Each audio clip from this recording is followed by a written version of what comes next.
¿Qué tal? Bienvenidos de nuevo cuando son las 11 y 12 minutos de la mañana.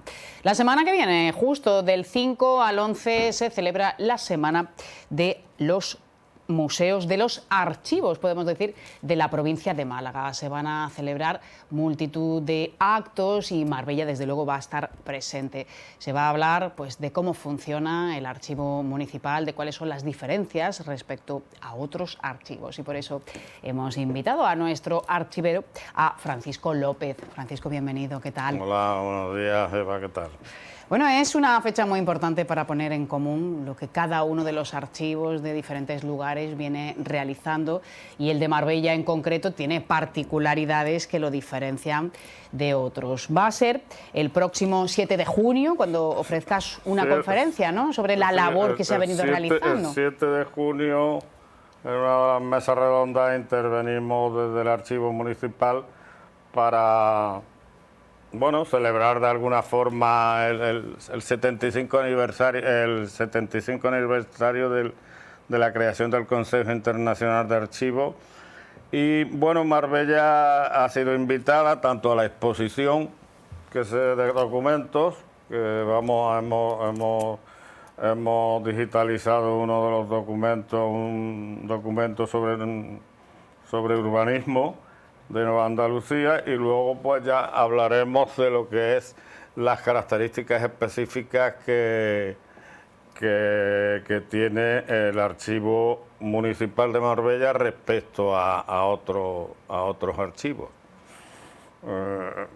Bueno, si quieres te las cuento. Sí, vamos a hablar de esas diferencias, porque el archivo más antiguo data de 1500, ¿no? 1504. Sí, claro, el archivo...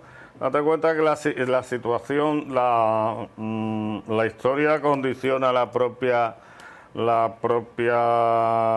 característica o la idiosincrasia del propio archivo, dado que Marbella se rindió a los Reyes Católicos en 1485, se adoptan los ayuntamientos castellanos de la Corona de Castilla, y a partir de ahí es cuando tenemos documentación. La documentación musulmana no apenas existe, en Marbella no hay, pero en algunos sitios se han conservado. De tal manera que, claro, los primeros documentos que empieza a generar el ayuntamiento como tal, pues rondan en 1490, 1492, que están en otros archivos, los archivos nacionales, en documentos que se emitían desde las chancillerías, ¿no? En Marbella en concreto lo único que tenemos, lo más antiguo, es un documento, una escritura, la escritura de una casa, bueno, está protocolizada, pero bueno, en fin, pertenece a una casa en la calle Nueva. La calle Nueva, cuando la calle Nueva, en aquella fecha, 1504, era una de las pocas calles de otra de las calles que podría conformar la Plaza de los Naranjos, porque en aquel tiempo no estaba abierta la Plaza de los Naranjos. La plaza se abre aproximadamente en 1560 o por ahí, ¿no? Bueno, pues el archivo de Marbella tiene esa característica, ¿no? Que lo primero es, como decía Steiner, el inventario de lo irreparable. Que ha pasado con el archivo es que los franceses pues tuvieron a bien destruirlo prácticamente en su integridad en 1812, antes de abandonar la ciudad. ¿Por qué? Bueno, ya lo hemos explicado en alguna ocasión, quizás para calentar los caballos, quizás para... Después también se han producido una serie de destrucciones y de saqueos, pero han sido más puntuales y no viene al caso. Y de las características específicas es el archivo de Marbella, un archivo de urbanismo, obviamente, ¿no? Aunque tenemos un buen archivo histórico, dado que el Fondo Bazán, por ejemplo, nutre, que no lo estaba en manos de los franceses, nutre bastante de lo que es el antiguo régimen del archivo, ¿no? Desde ese 1504 hasta 1800, prácticamente casi toda la documentación pertenece al fondo Bazán, ¿no? Esta documentación, las características fundamentales, entonces, ya te digo, es que llevamos 36 años dedicados a urbanismo. Eso condiciona bastante lo que es la característica propia del archivo, ¿no? Porque, en fin, ha imposibilitado en cierta forma otro desarrollo dentro del propio archivo, porque, claro, es que está la demanda de urbanismo en Marbella desde los años 60, que es imposible. Sí, no quedaba nosotros otra. somos 8 personas dedicadas íntegramente a urbanismo. Pero, en fin, las características fundamentales, pues tenemos una documentación de protocolo con respecto a las personas que han visitado Marbella muy interesante, todos los tipos, no hace falta recordar quiénes han podido venir aquí a Marbella. Marbella era una ciudad con varios municipios posteriores, o sea, la llamada tierra de Marbella englobaba Estepona, englobaba Benavís, Ojén, Istán. Esos han ido poco a poco independizando de Marbella desde el siglo XVIII, bueno, incluso anterior con Estepona, y esa es una documentación muy interesante, ¿no? Interesante porque tampoco se conserva en mucho archivo. Ahí ya hemos hablado del Fondo Bazán, del Fondo Hospital de San Juan de Dios, que también funcionó. Las instituciones de beneficencia fueron fundamentales en el antiguo régimen, a pesar de lo que se pueda pensar. La beneficencia es uno de las políticas que más en cuenta tenían los monarcas antiguamente. Y tenemos otros dos tipos de documentos que son muy interesantes desde el punto de vista de la historia relativamente reciente, que es el libro de refugiados. El libro de refugiados, que recientemente también se ha expuesto en una exposición acerca de la memoria histórica. Y este libro es único en Andalucía, al menos no se conoce otro libro, porque se va recogiendo desde que empieza la guerra. El frente de las tropas nacionales que entra por el oeste en Andalucía va desplazando progresivamente a la población hacia el este. Bueno, pues Marbella se constituye en un centro de refugiados con la característica, con la virtud de que anotan a cada uno de los refugiados. Entonces se sabe, hay muchos pueblos y muchas personas que llaman y escriben diciendo: mi padre tuvo que pasar por ahí, mi padre. Entonces, bueno, es un libro que está a disposición de cualquiera, ¿no?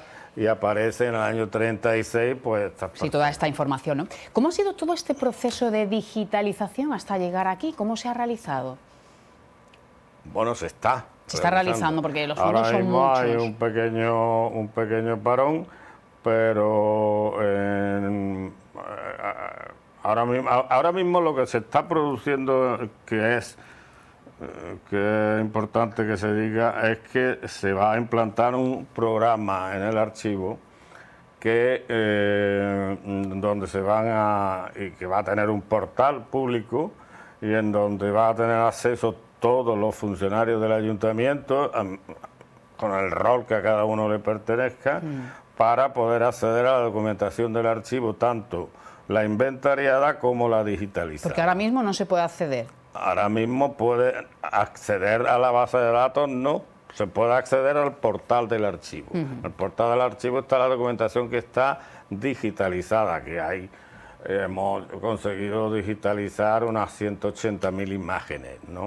Porque, entre otras cosas, ahí veo... Sí, estamos viendo... Bueno, o sea, la documentación del Bazán, pero de las actas capitulares, que son los documentos estrella de cualquier archivo, pues tenemos todo el siglo XIX, ¿no?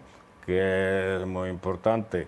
Los registros de población hasta 1940.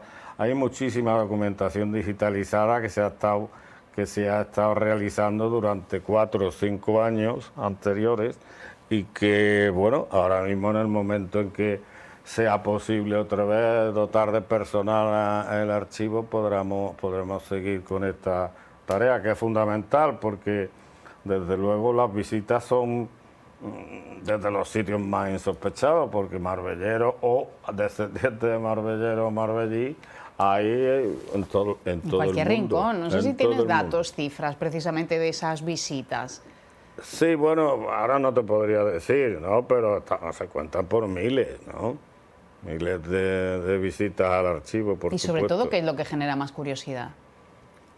La población, lo que excepto los investigadores profesionales que ya buscan y que ya están buscando datos desde el punto de vista económico, social, lo que genera más curiosidad, lógicamente, son los orígenes de uno mismo. Entonces, su familia. Saber de dónde venimos. La familia de uno. Entonces, es difícil reconstruir un árbol genealógico teniendo en cuenta lo que significa en Marbella el haberse destruido el archivo parroquial durante la Guerra Civil. El archivo parroquial proporcionaba la información más fidedigna que había sobre la población en cualquier municipio. Luego ya fueron sustituidos, ya a lo largo del 19 se crearon los registros civiles, de los que tenemos en el Ayuntamiento 30 años, y después ya pasaron a los juzgados. Pero esa información tiene que ser suplida por una serie de otras informaciones, testamentos, escrituras que se encuentran en otros archivos.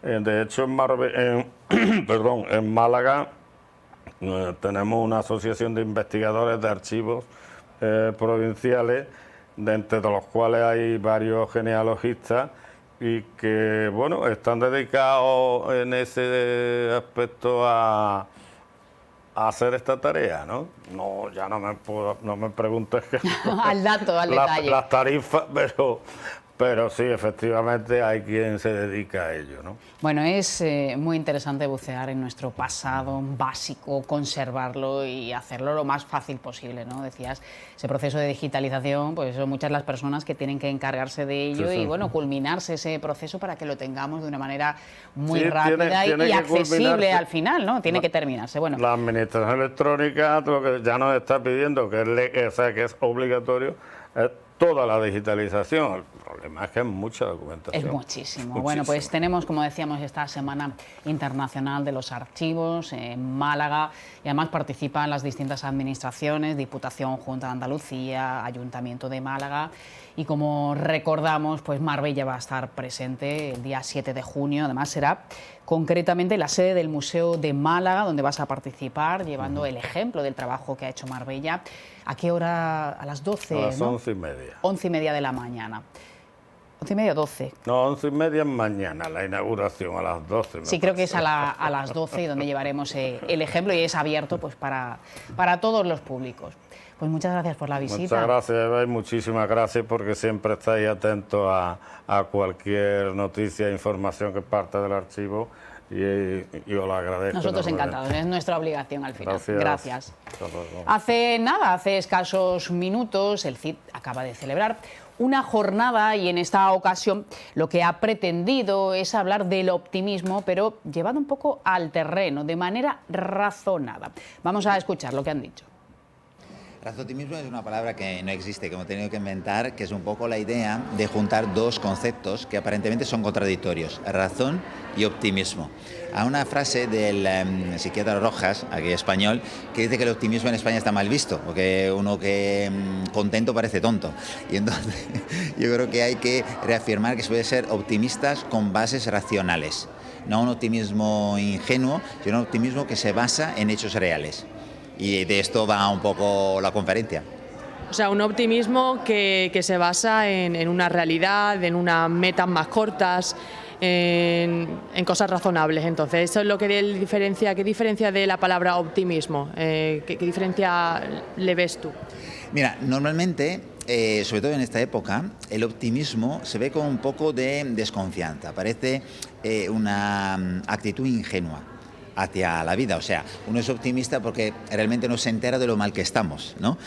En realidad, si miramos los datos, los números, vemos que vivimos en una época apasionante, la mejor época, dijo alguien, de la historia de la humanidad, caracterizada por avances tecnológicos, médicos que nunca hemos vivido. A nivel mundial, por ejemplo, la pobreza extrema ha bajado un 75% en los últimos 40 años. Es decir, en 4 décadas se ha producido lo que no se había producido en siglos de historia.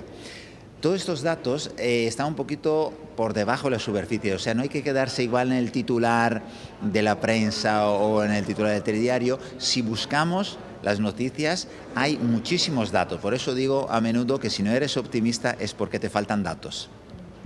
¿Qué quieres transmitir entonces al público? ¿Cómo te gustaría que ellos tomasen estos mensajes también en su ámbito, tanto personal como profesional?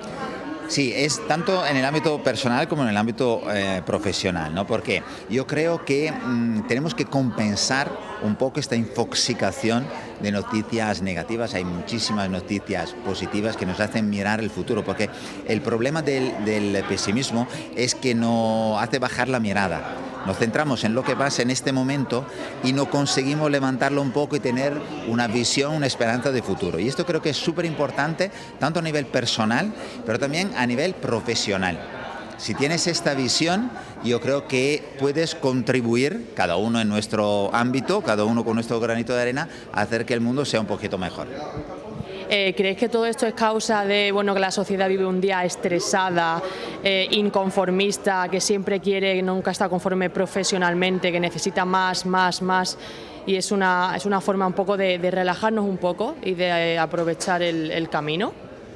Sí, hay evidentemente también esta componente, ¿no? Este componente que igual no estamos satisfechos, pero a menudo no sé, porque no gestionamos la frustración, porque el esfuerzo ha perdido un poco de importancia. Yo creo que lo que es importante es que tengamos claro que el progreso, entendido como avances en el conjunto de la humanidad, no para nunca.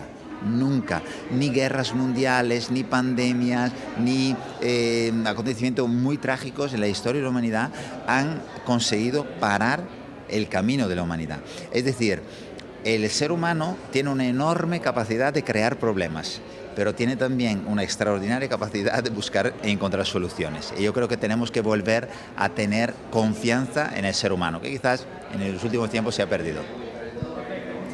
Pues muchas gracias, Paula, y como decimos, el optimismo, pero de una manera consciente y razonada. Acabamos de estrenar, como contamos, el mes de junio y van a suceder muchísimas cosas. La semana que viene pues será la Feria de Marbella y tenemos también una coincidencia como es el Corpus Christi, la romería de San Bernabé, que ocurre por primera vez o que nos acordemos. Bueno, vamos a saludar a nuestro invitado, que es Javier Montero, que es el hermano mayor de la Sacramental. ¿Qué tal? Bienvenido. Muchas gracias, buenos días. Muy bien. Bueno, va a haber gente en las calles ese día, se espera muchísima, porque la coincidencia al final de estos dos eventos, ¿no?, de estas dos procesiones, resulta muy interesantes. Sí, la verdad es que este año no hay mal que por bien no venga, o sea, la feria va a estar a tope y coincide el propio día del patrón con la festividad del Corpus, con lo cual nos aseguramos una gran afluencia de gente en la calle, y lo cual es un motivo de alegría, desde luego. Gente no va a faltar. Sí. Esto se realiza por fases lunares, ¿no? Sí, claro, la coincidencia ha sido esa, porque la festividad del Corpus, como la Semana Santa, se rige por el calendario lunar, y realmente la festividad del Corpus se celebra como 2 semanas después de Pentecostés, o lo que es lo mismo, unos 60 días después del Domingo de Resurrección. Y la cábala, pues este año ha coincidido que sea el 11 de junio. Siempre hemos estado alrededor, ¿eh? Sí, hemos coincidido con feria, muchas veces después de San Bernabé, otras veces delante. Pero el mismo día de San Bernabé, que yo recuerde, que seguramente con la de años que lleva, habrá coincidido. Siglos pasados, vete a saber, ¿no? Efectivamente. Bueno, pues va a ser un día, desde luego, pues muy especial. Vosotros empezáis y luego sigue el patrón, ¿no? Bueno, realmente la procesión va a ir engarzada en una única procesión, como de eso, o sea, la cruz parroquial engloba a las dos, entonces va a ir como una sección primero con San Bernabé y después iré a la sección de la hermandad. Yo un poco me gusta como... La verdad que don José en su pregón, parafraseando a él, lo que él dijo en su pregón de San Bernabé de este año, el apóstol Bernabé va a ir pregonando al que viene detrás, que como decía San Juan Bautista, no somos dignos ni de desabrocharle los cordones de sus sandalias. Y entonces pues el San Bernabé va a ir pregonando al propio Señor, al Corpus, que de hecho fue su labor durante toda la vida, como apóstol del Señor, pregonando el Evangelio por todo el siglo, junto con San Pablo. Este año tenéis novedades, esto es algo que ocurre siempre y gracias pues a un donante tenéis unos faldones nuevos en esa carroza de plata, ¿no? Sí, la verdad es que este año es una maravilla.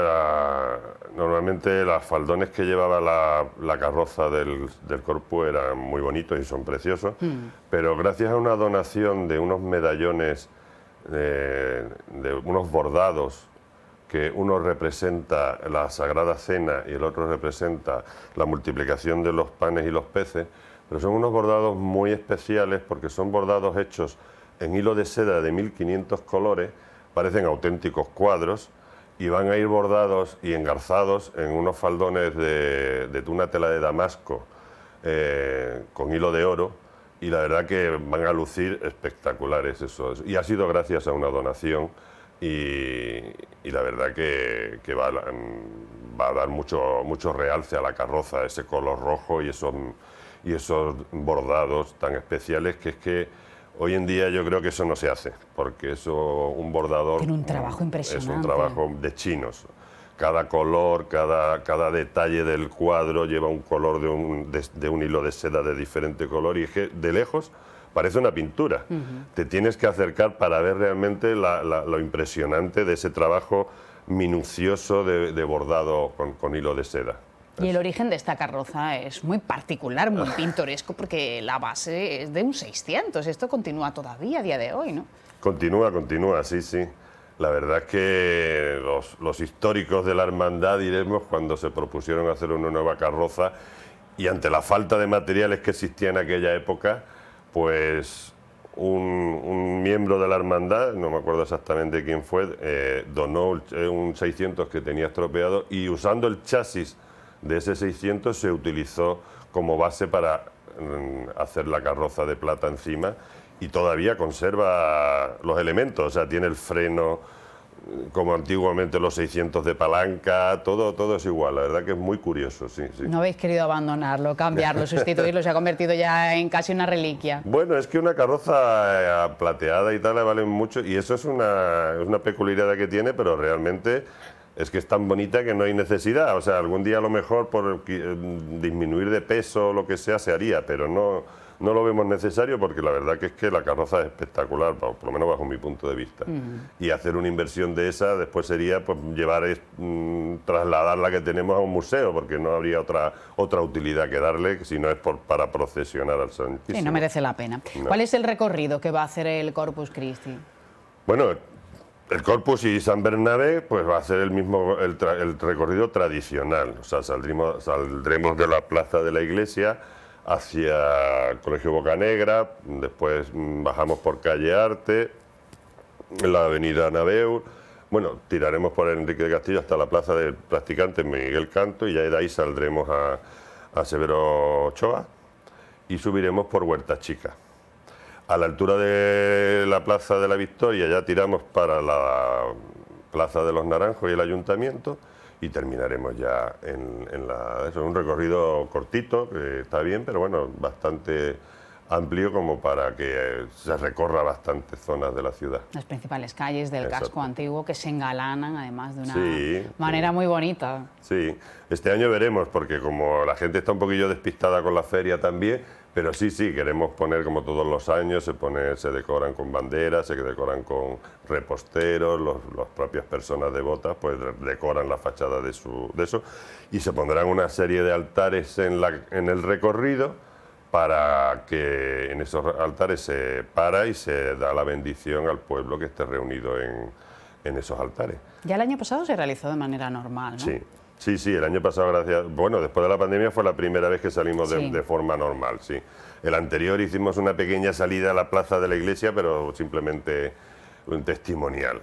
Y el año pasado ya fue una procesión normal y corriente. La verdad es que sí, que ya vamos, yo creo que ya no hay que decir que retomamos la normalidad, Sí, ya porque la estamos normalidad, en la estamos inmersos en Sí, ella, sí. y si el año pasado hubo público, bueno, Sí, desde sí, luego sí. se va a incrementar. De todas maneras, tenemos varias citas antes de esta, Sí. del 11 de junio. Sí, bueno, la hermandad siempre hace un triduo preparatorio para la festividad del Corpus, y como todos los años, pues este año tendremos el Corpus el miércoles, jueves y viernes antes de la procesión. Cada día de triduo tiene la misma estructura, con el rosario, exposición del Santísimo y la Eucaristía. La variedad siempre va después de la Eucaristía. El miércoles haremos la imposición de las medallas a los nuevos hermanos. El jueves tenemos el pregón eucarístico, que este año lo va a dar el reverendo don Juan Manuel Caracuel Merchán, que es muy conocido en Marbella, de hecho es de la parroquia, y su primera misa, una vez ordenado sacerdote, la hizo en la Encarnación.